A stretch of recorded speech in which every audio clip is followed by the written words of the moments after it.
ನಾವು ಯಾರ ಪರವೂ ಅಲ್ಲ, ಯಾರ ವಿರುದ್ಧವೂ ಅಲ್ಲ. ನಾವು ಸತ್ಯದ ಪರ.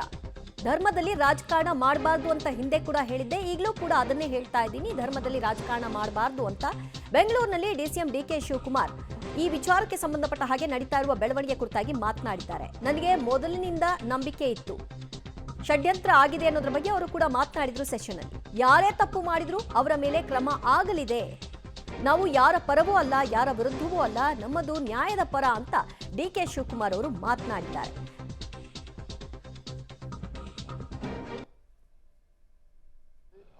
ಸರ್, ಧರ್ಮಸ್ಥಳದ ವಿಚಾರದಲ್ಲಿ ಮೊದಲು ಷಡ್ಯಂತ್ರ ಆಗಿದೆ ಅನ್ನೋ ಮಾತು ಹೇಳಿದವರೆ ತಾವು.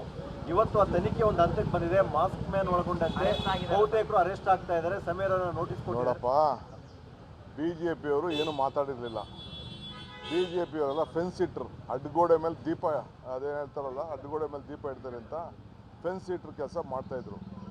ನಾನು ಅದನ್ನು ಪ್ರಸ್ತಾವನೆ ಮಾಡಿದ ಮೇಲೆ ಅದನ್ನು ಮಾತಾಡ್ತಾ ಇದ್ದಾರೆ. ನನಗೆ ಮೊದಲಿಂದ ಕೂಡ ನಮಗೆ ತನಿಖೆಗೆ ನಾವೆಲ್ಲ ಅವರು ವೆಲ್ಕಮ್ ಮಾಡಿದ್ದಾರೆ. ಧರ್ಮಸ್ಥಳದವರೇ ಬಂದು ಚೀಫ್ ಮಿನಿಸ್ಟರ್ ಹತ್ರ ಮೀಟ್ ಮಾಡಿ ಅವರ ಕುಟುಂಬದವ್ರು ಬಂದು ನೀವು ಮಾಡಿರೋದು ಒಳ್ಳೆಯ ಕೆಲಸ ಅಂಥೇಳಿ ಅವರು ಹೇಳಿದ್ದಾರೆ. ಆಯಿತಾ? ಅದನ್ನು ಬಾಲಕೃಷ್ಣ ಅವರು ಅಸೆಂಬ್ಲಿಲೂ ಕೂಡ ಪ್ರಸ್ತಾವನೆ ಮಾಡೋದು, ನಾನು ಅದನ್ನು ಮಾತಾಡೋಕ್ಕೆ ಹೋಗಲಿಲ್ಲ ಅದನ್ನು. ಸೊ ಅವರು ಬಂದು ಅದಕ್ಕೆ ವೆಲ್ಕಮ್ ಮಾಡಿದ್ರು. ಇನ್ವೆಸ್ಟಿಗೇಷನ್ ನಡೀತಾ ಇದೆ. ಯಾರ್ಯಾರು ತಪ್ಪು ಇದ್ದಾರೆ ಅವ್ರನ್ನೆಲ್ಲ ನಾವು ಕ್ರಮ ಕೈಗೊಳ್ತೀವಿ ಅಂತ ನಮ್ಮ ಸರ್ಕಾರ, ಹೋಮ್ ಮಿನಿಸ್ಟರ್ ಹೇಳಿದ್ದಾರೆ, ಚೀಫ್ ಮಿನಿಸ್ಟರ್ ಹೇಳಿದ್ದಾರೆ, ನಮ್ಮ CLP ಹೇಳಿದ್ದಾರೆ, ಅಸೆಂಬ್ಲಿಲೂ ಹೇಳಿದ್ದಾರೆ.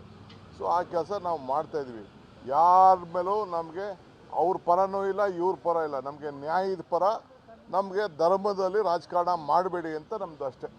ಅನನ್ಯ ಭಟ್ ನನ್ನ ಮಗಳೇ ಅಲ್ಲ ಅನ್ನುವಂಥ ಮಾತನ್ನ ಈಗ ಸುಜಾತ ಭಟ್ ಹೇಳ್ತಾ ಇದ್ದಾರೆ. ಅದನ್ನೆಲ್ಲ ನನ್ನ ಹೋಮ್ ಮಿನಿಸ್ಟರ್ ನೋಡ್ತಾರೆ.